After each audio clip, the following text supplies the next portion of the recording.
Wordly Wise, Level 5, Passage 8E, Lesson 8, Passage E. The First Thanksgiving. The 100 or so pilgrims and other passengers who left England in 1620 aboard the Mayflower arrived at Plymouth, in what is now Massachusetts. Before going ashore, the 41 male passengers assembled in the ship's main cabin. There they wrote the Mayflower Compact.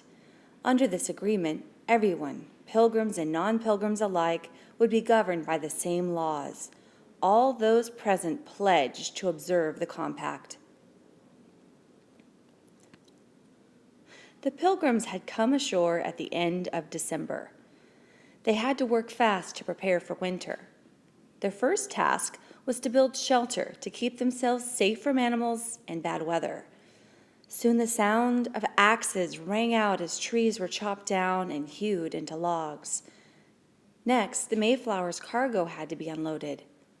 There were root vegetables and lemons in crates, sacks of sugar and flour, and cider in casks.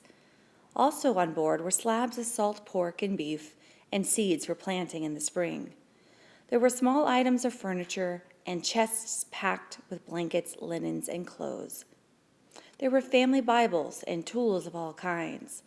But there were no musical instruments.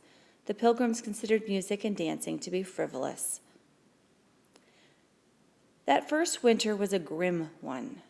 Food was scarce. Many people became sick and died. By the time the Mayflower sailed back to England in the early spring, the number of people remaining had decreased to fewer than 60. Many of that group were too feeble to work. Those who had survived the winter were also worried that the Native Americans would be hostile toward them as new settlers. One spring day, they were very surprised when a Native American walked into their settlement and greeted them in English. His name was Samoset. He explained that he had learned English from sea captains who had earlier explored the Atlantic coast. He told them of another man, Squanto, who also spoke English.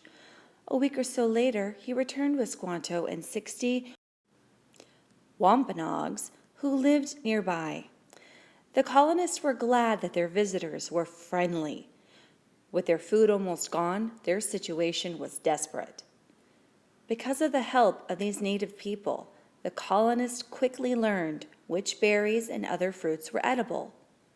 They learned where to catch fish and the best way to grow corn, beans, and squash. When they needed to talk with other native people, Squanto often acted as their translator.